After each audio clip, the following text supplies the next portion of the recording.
Queridos alunos, nosso tema da aula de hoje será a tomografia computadorizada.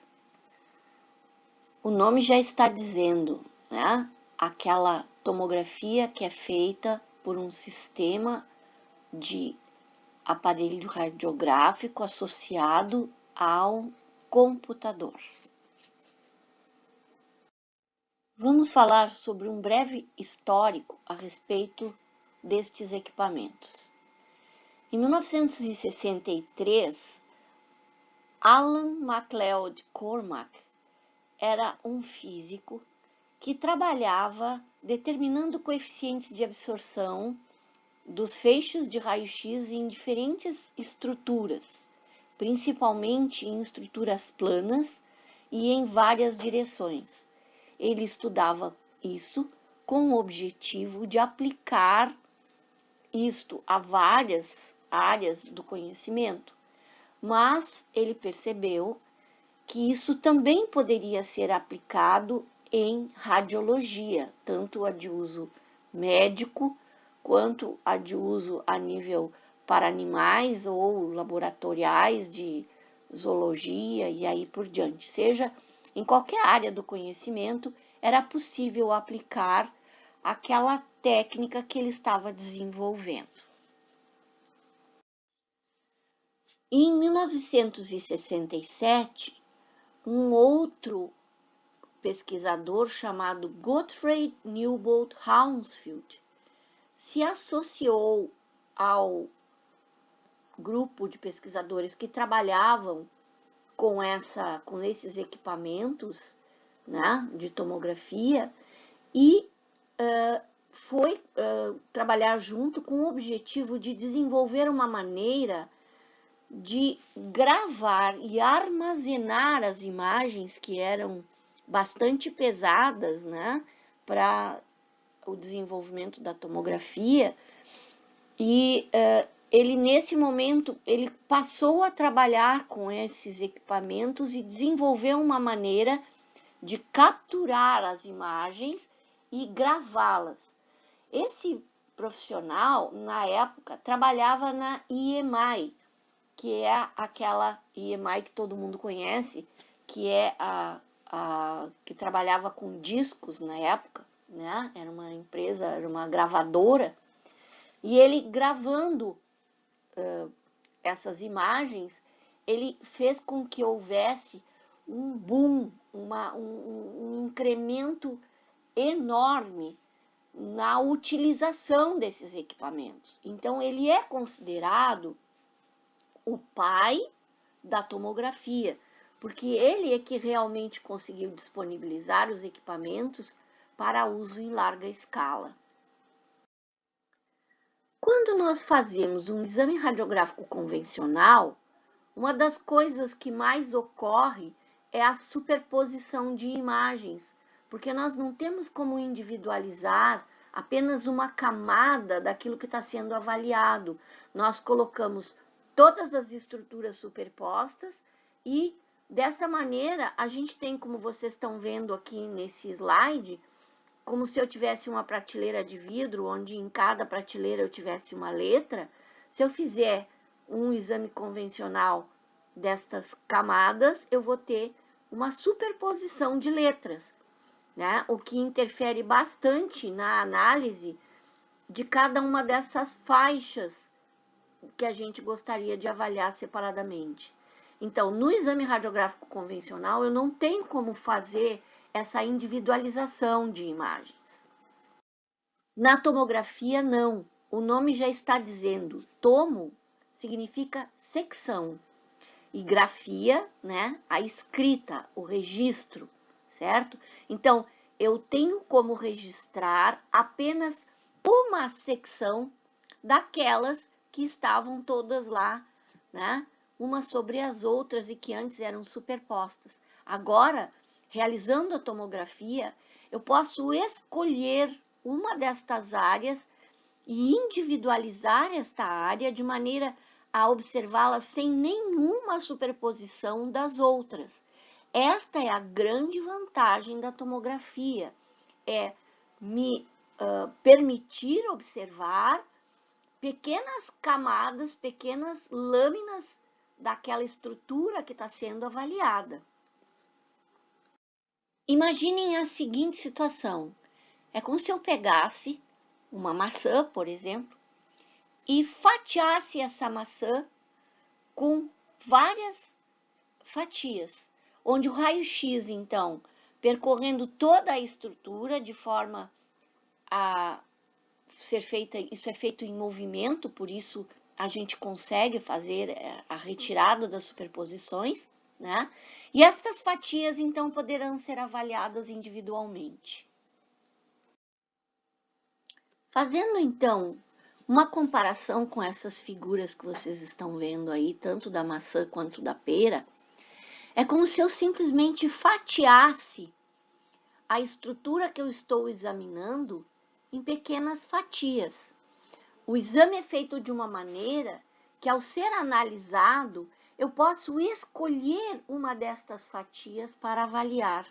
E eu posso avaliar uma por uma, tendo a possibilidade de, milimetricamente, ver toda a estrutura sem nenhuma superposição. Fazendo uma comparação aqui com os gatinhos, por exemplo, eu poderia escolher apenas o gatinho preto ou apenas o gatinho branco para observar, sem que houvesse superposição de nenhuma das outras fatias. Isso a gente chama de slice ou corte. Então, cada uma das fatias que eu vou avaliar vai se chamar de corte ou slice no meu exame. Usando já agora uma comparação mais didática a nível de corpo humano, nós poderíamos, por exemplo, pegar a cabeça inteira de um paciente e examinar da região lá do topo da cabeça até a região do pescoço, milímetro por milímetro, cada uma destas pequenas fatias, desses slices. E dessa maneira, por exemplo, se houver qualquer alteração em toda essa estrutura, eu tenho como identificar o ponto exato onde a alteração está ocorrendo, onde ela está, de que maneira ela está se comportando, porque eu posso ir examinando uma por uma destas fatias. Da mesma maneira como nas incidências radiográficas convencionais, nós também vamos usar os planos antropométricos de referência para realizar estes cortes ou slices. Então, eu vou realizar os exames fazendo cortes no plano frontal e no plano axial ou basal.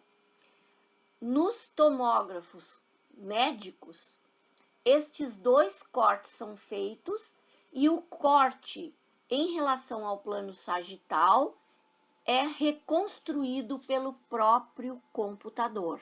Então, eu faço cortes axiais ou cortes coronais e uno estes cortes e o próprio computador, através do seu software, cria a imagem no plano sagital. Portanto, eu vou poder analisar as imagens em qualquer um destes três planos. Os cortes axiais ou basais vão fazer com que eu tenha a possibilidade de ver a cabeça do paciente da parte superior até a parte inferior em cortes horizontais sequenciais. Aqui vocês têm um exemplo de um corte axial, onde eu consigo ver do lado esquerdo da foto, o seio maxilar, com o terceiro molar na sua região posterior, a fossa nasal e, do lado direito, eu observo que existe um dente que foi seccionado pelo corte no seu longo eixo e ao redor deste dente, da coroa deste dente, eu observo uma extensa lesão que ocupa e expande o seio maxilar do lado direito. Então, eu consigo ver no plano horizontal a relação desta lesão com as estruturas adjacentes, o seu tamanho, a sua localização e as alterações que ela está produzindo no sentido antero-posterior e látero-medial. Eu também posso fazer cortes frontais, ou também chamados de cortes coronais. Em tomografia, costumamos chamar de cortes coronais. Aqui vocês estão vendo também a face de um paciente cortada na altura dos ossos zigomáticos e da parte média da fossa nasal.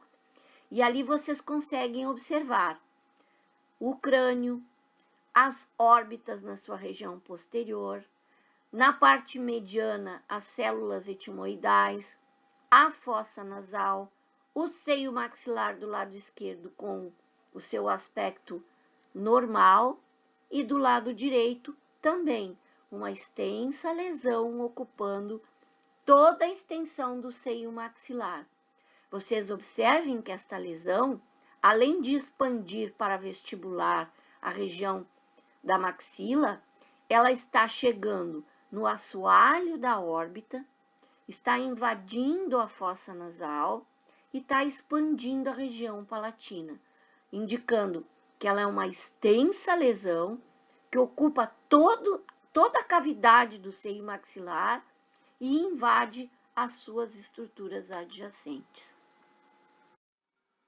Como eu já havia comentado, os cortes sagitais nós vamos chamar de reconstrução sagital. Por que a palavra reconstrução? Porque ela indica que foi feito pelo computador. Eu não fiz os cortes com o paciente deitado no aparelho na posição para fazer estes cortes sagitais. Não, eu faço os cortes axiais, eu posso fazer os cortes coronais e o aparelho reconstrói os cortes sagitais. Aí vocês têm na direita os cortes axiais e coronais combinados do lado esquerdo, mostrando do lado direito o corte sagital reconstruído.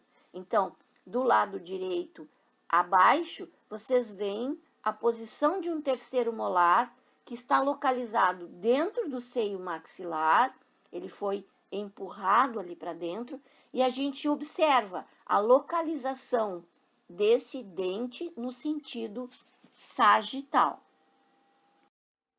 Para que eu possa realizar uma tomografia computadorizada, e quando eu falo em tomografia computadorizada, é aquela que nós costumamos realizar nos hospitais, nas clínicas de radiologia de grande porte que possuem esses equipamentos. Tá? O que eu preciso ter para realizar um exame? Em primeiro lugar, um gerador de raio-x, que no caso será um cabeçote que gera exames, o feixe de raio-x, né? Preciso também um sistema que detecte o sinal de raio-x. São sensores localizados dentro do equipamento. Eu preciso de uma mesa onde eu deito o paciente e posiciono o paciente para realizar o exame. Essa mesa, ela costuma ser móvel para que a gente possa realizar cortes em qualquer parte do corpo humano. Preciso também de um computador potente que tenha bastante memória e muita velocidade, que tenha um processador de alta capacidade, para que eu possa receber a captura das imagens, armazenar, processar, identificar e colocar em um vídeo ou em um monitor as imagens que vão ser avaliadas.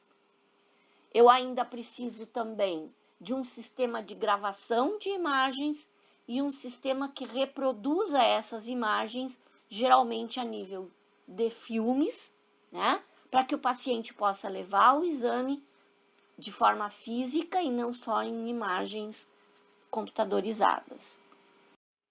Aqui vocês têm um sistema onde nós vemos uma sala onde está o tomógrafo e uma sala adjacente onde nós temos os controles do tomógrafo. E essas duas salas são necessárias. Por quê? Porque numa delas está o gerador de raio-x, onde nós vamos realizar o exame, e na outra estará o operador com os equipamentos e com a possibilidade de selecionar as áreas que serão adquiridas, as imagens que serão selecionadas e assim por diante. Aqui nós temos um equipamento de raio-x de tomografia. Observem, é uma enorme área cilíndrica, né, do tipo de um donut, certo? Que nós chamamos de gantry, onde dentro desse gantry, nós aqui observando no lado direito, vocês veem esse gantry com a tampa aberta, onde nela nós vamos ver, na letra A, os detectores, ou seja, o sistema de detecção de sinais. Na letra B, o gerador de raio-x, ou seja, como se fosse um cabeçote de aparelho de raio-x. E na letra C, um sistema de refrigeração que mantém esse conjunto todo altamente refrigerado, porque como se gera muito raio-x, o feixe de raio-x é muito potente, ele gera muito calor. Então, ele precisa de um sistema de refrigeração de alta capacidade também. Os detectores utilizados, geralmente eles são de gás xenon ou em placa sólida com cristais cerâmicos e com cintiladores com diodos. Então, é um sistema todo acoplado que recebe o feixe de raio-x, detecta a quantidade de radiação que está passando e transfere este sinal para o computador, de forma que o computador interpreta o sinal que está chegando e transforma esse sinal em imagem.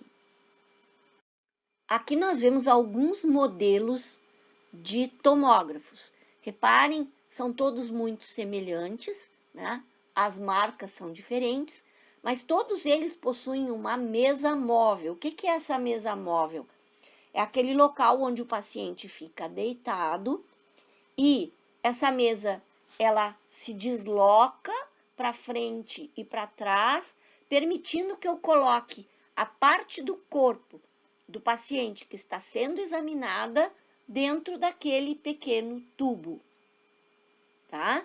Então, eu levo, por exemplo, o crânio do paciente até a região onde eu tenho a passagem do feixe de raio-x e ele então vai registrar as estruturas do crânio naquele momento em que ele estiver girando ao redor da cabeça do paciente, né? Aquele sistema de detectores e do feixe de raio-x.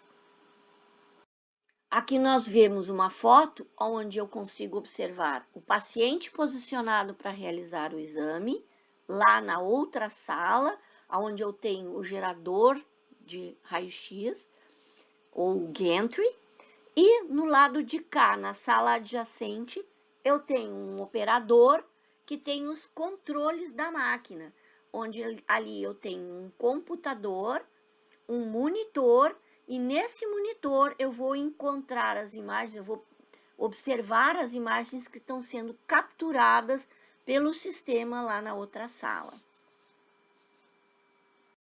Depois de analisar e selecionar as imagens que eu pretendo entregar para o paciente, eu vou imprimir essas imagens em impressoras especiais. Geralmente são impressoras a laser, que podem trabalhar com papel ou com filmes especiais chamados filmes dry, que são impressos com calor e que então fazem com que a gente tenha as imagens, né, visualizadas nos filmes.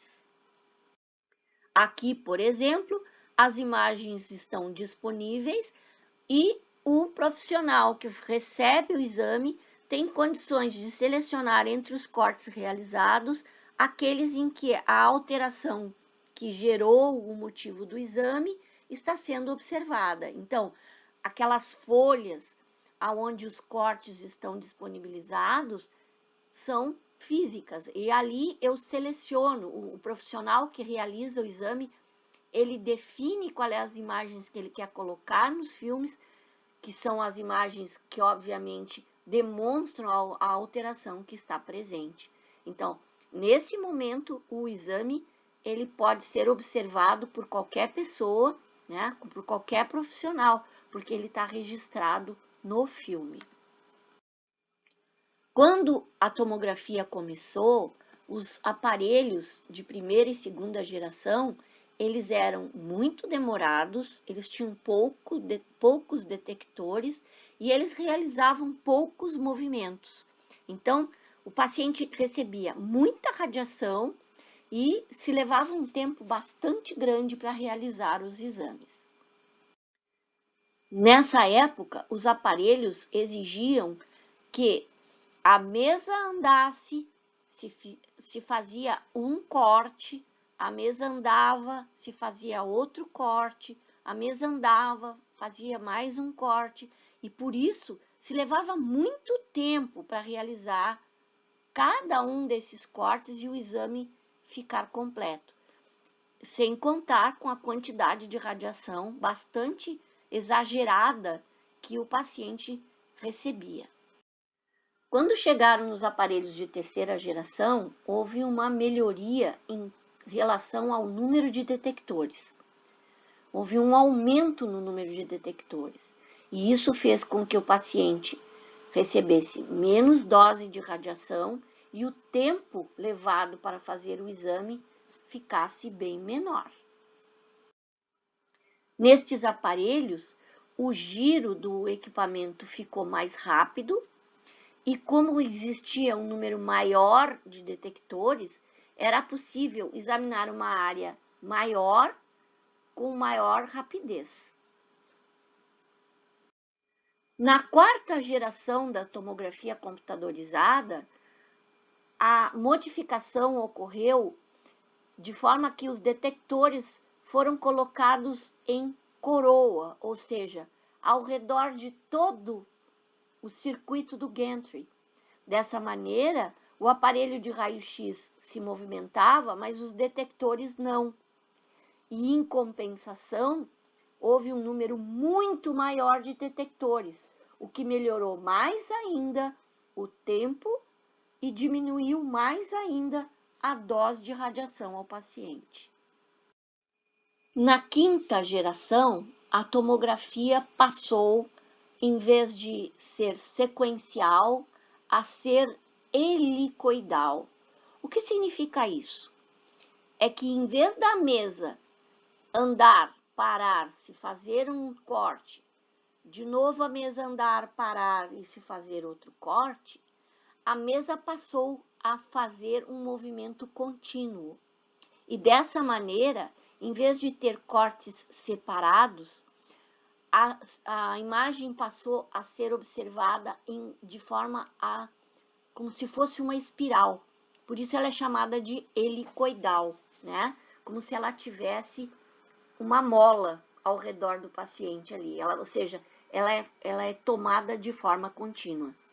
Quando isso ocorreu, realmente houve um aumento muito importante em relação à segurança do paciente, porque se diminuiu muito a quantidade de radiação necessária. Para vocês terem uma ideia, um computador e um tomógrafo antigo que levava 40 segundos para fazer um escaneamento, passou a levar 0,4 segundos para fazer uma rotação completa.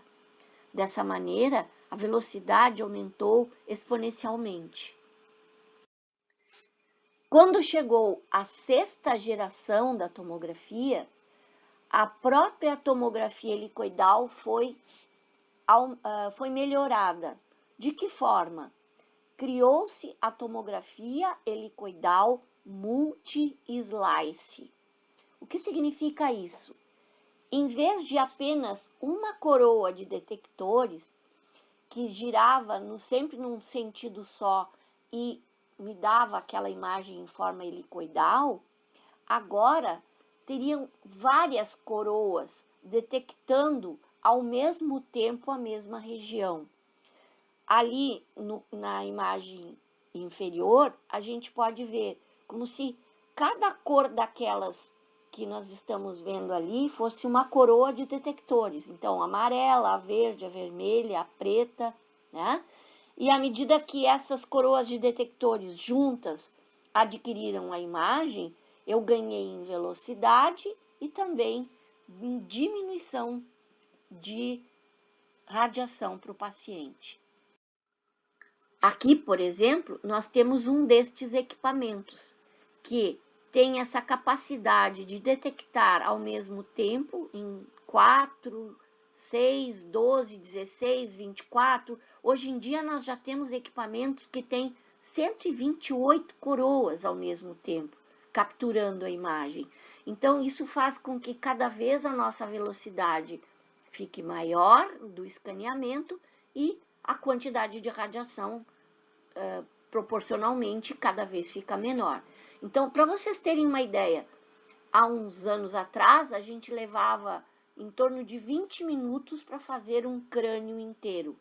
Hoje nós costumamos fazer um crânio em aproximadamente 10 a 12 segundos. Então é uma diferença muito grande nessa captura de imagem. Vejam, esse é um outro modelo, esse aqui é um modelo alemão, Somaton da Siemens, né? Chama Sensation. E se vocês olharem, vocês vão ver que tem número 16 ali. Esse 16 significa que tem 16 coroas de detectores nesse equipamento. Este é um aparelho japonês, o Aquilion, da Toshiba, que também tem um número enorme de detectores e que ele permite que a imagem seja tão perfeita, tão definida, que eu posso examinar as imagens em 3D. Como a gente adquire a imagem na hora em que eu vou colocar o paciente no aparelho para realizar o exame? Observem, primeiro nós vamos realizar uma imagem chamada de imagem preliminar. O que é a imagem preliminar? É aquela imagem que me ajuda a definir a área que será examinada. Então, na imagenzinha superior, a gente observa um paciente com o feixe de laser indicando os planos de referência que vão ser utilizados para a realização do exame. Na figura inferior, esquemática, a gente tem o local onde o feixe vai ser centralizado, no caso aqui, a região da maxila, e o detector, o profissional que está capturando a imagem, o operador do sistema, ele define quantos cortes ele quer realizar naquela maxila. Então, ali vocês têm uma faixa onde eu vou ter os cortes realizados para o exame detectar as alterações que possam estar presentes nessa maxila. Aqui vocês têm um exemplo de uma figura de um monitor, lá que o operador define, né, da imagem preliminar, indicando a região que vai ser examinada. Então, cada uma daquelas linhas que a gente observa ali será um dos cortes que vai ser realizado neste exame. Aí vocês vejam, tem toda a maxila e uma parte da mandíbula incluídas neste exame. Para realizar os cortes axiais, a gente basicamente deixa o paciente deitado em posição horizontal e coloca, né, a linha latragos do paciente perpendicular ao solo. Dessa maneira, eu posso fazer todos os cortes axiais. Para fazer cortes coronais, houve uma época em que era necessário colocar a face do paciente em posição coronal em relação ao gantry do aparelho. Isso trazia um desconforto muito grande para o paciente. E para fazer cortes sagitais, eu teria que posicionar o paciente como nesse esquema da esquerda, o que torna praticamente impossível o posicionamento do paciente. E é por isso que os cortes sagitais costumam sofrer a reconstrução pelo próprio equipamento. Nos dias de hoje, com os aparelhos mais recentes, é possível fazer movimentos com o gantry e dessa maneira eu posso posicionar o paciente para cortes coronais sem que ele fique em posição desconfortável. Eu posso inclinar o gantry com o paciente deitado confortavelmente na mesa e dessa maneira ele não sofre para a realização do exame. A imagem, quando a gente adquire a imagem tomográfica, ela é feita com colunas e linhas, que nós chamamos de matriz. A matriz é bidimensional. Por quê? Porque eu vou ver pequenas lâminas da estrutura analisada. Essa matriz, ela pode variar de acordo com o número de pixels presentes nela. O pixel, o que que é? É um pequeno quadradinho que vai me dar a dimensão bidimensional da imagem. Então, eu vou ter largura e altura em um quadradinho. Esse quadradinho, ele é determinado, o tamanho desse quadradinho é determinado dependendo do tamanho da matriz. Então, eu posso ter matrizes com 256 por 256, 512 por 512, 1024 por 1024, 1280 por 1280. Quanto mais quadradinhos eu tiver, maior será a definição da imagem. Por quê? Porque o meu pixel cada vez vai ficar menor. Então, o pixel é o quadradinho na minha matriz.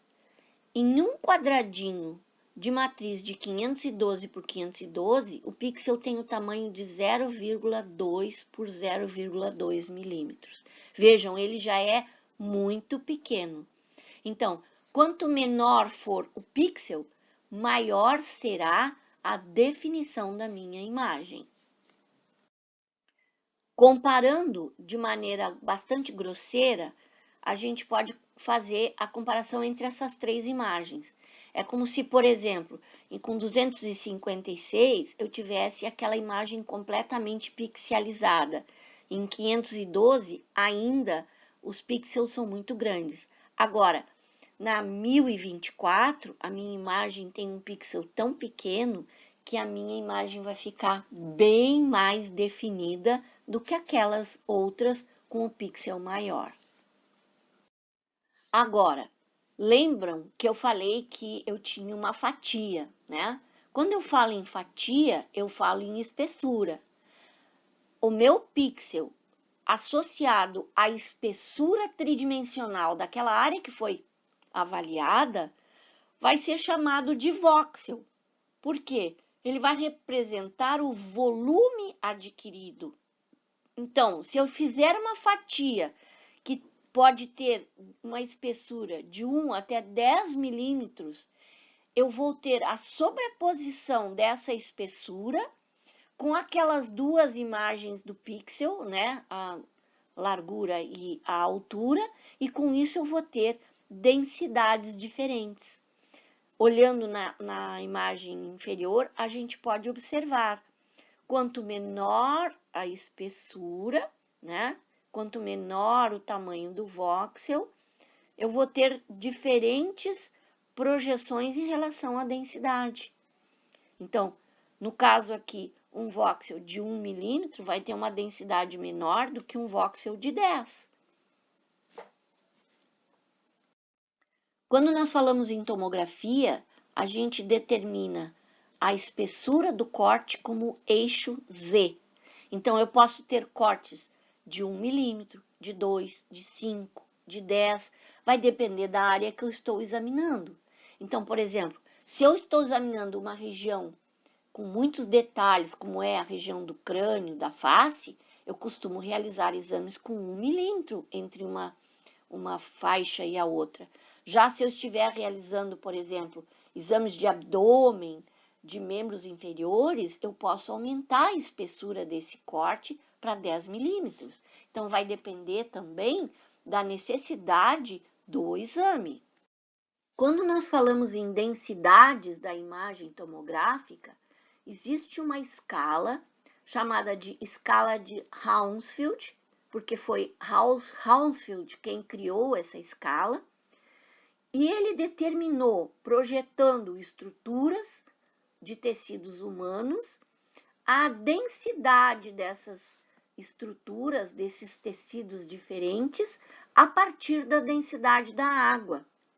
Então, ele determinou que a densidade da água era 0 e, colocando os diversos tecidos na tomografia e avaliando, comparando com a densidade da água, ele pôde determinar diferentes densidades para cada tipo de tecido, como, por exemplo, o encéfalo, o sangue, o osso. E aí vocês veem ali, o sangue, por exemplo, estaria em torno de aproximadamente 200 na escala Hounsfield. Já o osso estaria em mais 1000. O ar, como é vazio, estaria em menos 1000 e a gordura em menos 200. Então, dependendo do tecido que eu estou avaliando, eu tenho diferentes densidades na minha imagem e com isso eu posso detectar que tipo de tecido eu estou examinando na tomografia. Observem, a escala de Hounsfield está à esquerda da imagem axial que nós estamos avaliando. E, se vocês observarem, dá para perceber que ali do ladinho tem um númerozinho, está escrito mais 11. Esse mais 11 corresponde à densidade do líquido que está dentro daquela lesão que está dentro do seio maxilar do paciente. Essa lesão é uma lesão cística e aquele líquido corresponde, então, a uma densidade um pouquinho maior do que a da água. Isso indica, eu tenho certeza que o que tem dentro daquela lesão é um conteúdo líquido. Como ela tem uma densidade maior que a da água, eu posso sugerir que aquela lesão seja uma lesão cística. Existem, porém, em alguns equipamentos, nos mais novos, isso já está sendo resolvido, já está melhorando muito, uma coisa que nós chamamos de artefatos. O que são artefatos? São estes raios que vocês estão vendo na imagem e que são produzidos pela reflexão dos raios-x nos objetos metálicos que o paciente possui, geralmente na boca. Ou em casos, por exemplo, de pacientes que possuam próteses, placas de fixação de fraturas, quaisquer objetos metálicos que possam estar fixos, né, nos ossos ou em qualquer parte do corpo humano, se eles puderem ser removidos, eles serão removidos. Mas nem sempre nós podemos remover restaurações, próteses, implantes. E estes metais, eles produzem artefatos. Este é um dos problemas que muitas vezes nós encontramos nas tomografias, que nos impedem e nos prejudicam o diagnóstico. Em algumas situações fica impossível examinar determinadas áreas por causa da presença dos artefatos. Indicações para os exames tomográficos. São muito grandes as indicações, a lista de indicações, né? Mas, principalmente, quando que nós usamos esse tipo de exame? Que é caro, tem um alto custo e tem, geralmente, uma quantidade de radiação ionizante ainda maior do que os exames convencionais. Portanto, não é em qualquer situação que nós podemos utilizar exames tomográficos, né? Eles precisam ter indicações muito precisas. E, geralmente, só realizamos esses exames quando não é possível fazer o diagnóstico com exames convencionais. Então, em casos de trauma, pacientes, por exemplo, que sofreram fraturas na face, no crânio, em lesões do complexo dentomaxilomandibular, né, nos tumores, nas lesões císticas, nas deformidades e malformações faciais, em planejamentos ortocirúrgicos, principalmente para a realização de prototipagem, que é a construção de modelos de plástico, né, daquela estrutura que vai ser feita a cirurgia, na localização de dentes retidos e corpos estranhos, em processos inflamatórios e degenerativos, em planejamento para implantes. Aqui nós temos um exemplo, um paciente que sofreu um atropelamento e teve múltiplas fraturas. Observem, nós temos em cortes coronais a região do crânio e da região mais anterior da face, onde nós vemos nas setas em azul vários locais onde se observam fraturas. Reparem, numa das setas do lado direito, a gente pode ver inclusive um fragmento ósseo na parte, nos tecidos moles do encéfalo. Ainda nesse paciente, ainda também apontadas pelas setas, nós vemos as outras áreas da face que sofreram um número enorme, múltiplas fraturas, né? Esse paciente sofreu um atropelamento muito grave. Então, ele tem toda a face e o crânio lotados de pontos de fratura. E a gente observa, inclusive, pequenos fragmentos deslocados destas fraturas apontados pela seta. Reparem, ainda em cortes coronais, aqui num outro caso, um paciente com fratura de mandíbula, né? Observem onde a seta aponta as áreas onde nós observamos essas fraturas com o deslocamento dos fragmentos na região do corpo e do ramo da mandíbula. Aqui também, em cortes axiais, aquele mesmo paciente que tinha várias fraturas nos cortes coronais, nós observamos aqui numa outra vista. Reparem, região superior do crânio, onde nós temos as órbitas. Ali nós podemos ver onde as setas apontam várias áreas com fraturas na região da parede lateral da órbita, na região frontal. Nós observamos o osso zigomático com fratura e também nós vemos fragmentos ósseos deslocados para dentro dos tecidos moles do crânio e da órbita. Vejam, também em cortes axiais, eu estou vendo a região dos seios maxilares, onde nós conseguimos observar fraturas da parede anterior, da parede lateral do seio, em ambos os lados. A gente também observa que um dos cornetos foi introjetado para dentro do seio maxilar, junto com a parede lateral da órbita. E uma daquelas pequenas setas no lado esquerdo aponta um fragmento metálico localizado na bochecha do paciente, indicando que ele sofreu uma penetração de um corpo estranho metálico nos tecidos moles da face. Nas lesões maxilomandibulares, observem aqui um paciente nos cortes axiais com uma lesão na região do rebordo alveolar à esquerda e num corte mais superior, esta mesma lesão na região do seio maxilar, invadindo o seio maxilar. Isto é uma lesão de origem dentária, odontogênica. Reparem, a mesma lesão em cortes mais superiores, onde a gente percebe que existe uma camada de osso recobrindo parcialmente essa lesão, indicando que ela é uma lesão cística e que ela está invadindo e subindo pelo espaço do seio maxilar até a região mais superior da face. Observem aqui, aí nós temos a mesma lesão na região mais superior no corte axial e ela visualizada no corte coronal mostrando o quanto esta lesão invadiu o seio maxilar e quanto ela se projetou para dentro dessa cavidade.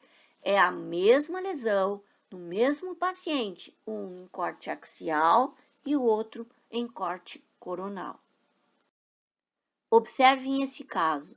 Essa paciente possuía uma extensa lesão na maxila, que tem um aspecto clínico bastante agressivo no caso, e que na radiografia PA para seios de face e na panorâmica era tão extensa que a gente tinha dificuldade de determinar a real extensão dessa lesão. Então, essa paciente foi encaminhada para fazer exames tomográficos. Observem nos cortes coronais o tamanho da lesão e a relação que ela apresenta com a órbita, com a cavidade nasal, com a região da maxila, que está completamente alterada e envolvida pela lesão, deslocamento de dentes, a projeção da região palatina, que também está altamente invadida por essa lesão. E se vocês observarem, vejam, ela é ao mesmo tempo fibrosa e mineralizada. Essa lesão é uma lesão central de células gigantes, muito antiga, que já possui dentro, no seu interior, várias mineralizações. Observe nesse corte coronal da região bem posterior da fossa nasal, mostrando que não existe mais seio maxilar do lado esquerdo do paciente, a fossa nasal foi invadida, né? E a relação da porção posterior do palato com a extensão, a expansão da lesão.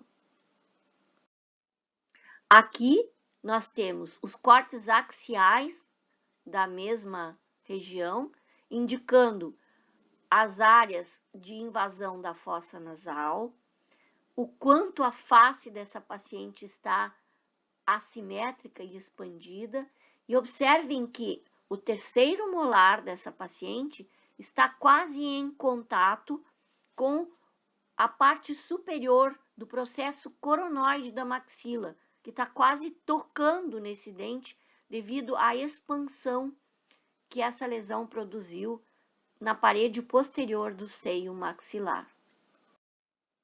Vejam, numa parte axial mais alta, nós observamos que esta lesão invadiu fossa nasal e chega ao assoalho das órbitas, ou da órbita. É possível realizar também, nas tomografias computadorizadas, a chamada reconstrução 3D, ou seja, nós observamos os cortes e o software do equipamento monta a imagem como se ela fosse, como se nós estivéssemos vendo a parte óssea, sem os tecidos moles acoplados. Observem esse paciente, tem uma exagerada calcificação do ligamento estiloioide, que é esse que vocês estão vendo na região posterior do ramo. Impossível a gente ver essa imagem em um exame convencional. Essa reconstrução 3D permite mensurar o tamanho, a largura, a espessura da alteração e observar que o osso hioide está completamente aderido a esta área, a esse ligamento, que agora não é mais ligamento, é um osso inteiro completo. Observe no corte 3D em posição coronal e em posição sagital. É possível a gente fazer um planejamento cirúrgico adequado utilizando essas imagens. Aqui nós temos as imagens bidimensionais desse mesmo ligamento calcificado, onde a gente pode observar que ele não tem nenhum ponto de articulação, ele é completamente rígido. Os softwares de hoje em dia que trabalham com as imagens tomográficas nos permitem um enorme número de recursos que nos ajudam nos planejamentos dos tratamentos ortodônticos, de cirurgia ortognática e assim por diante. Eles nos permitem fazer medições, simulação com os tecidos moles. Então, por exemplo, se eu estiver fazendo um planejamento ortocirúrgico, eu posso usar esses equipamentos para me ajudar a fazer esse planejamento.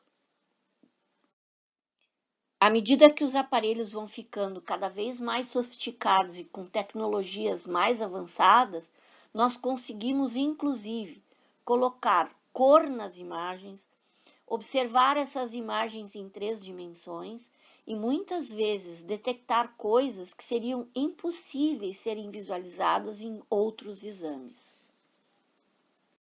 É possível, através das diferentes densidades, colocar cores diferentes em órgãos diferentes, como, por exemplo, os rins que vocês estão vendo na região da figura da esquerda e uma rede pulmonar na região da figura do lado direito. Então, quando a gente começa a pensar como será o futuro, é possível imaginar como é que esses equipamentos vão se desenvolver. Em poucas décadas, esses equipamentos se tornaram verdadeiras fontes de imagens perfeitas, definidas, que nos ajudam nos nossos diagnósticos, nas nossas necessidades, né? Então, se nós pensarmos que a tecnologia continua evoluindo, como serão os próximos anos? Como serão os próximos exames, né? Cada vez mais nós teremos o auxílio desses equipamentos, nos auxiliando, então, a fazer melhores diagnósticos precoces e assim por diante.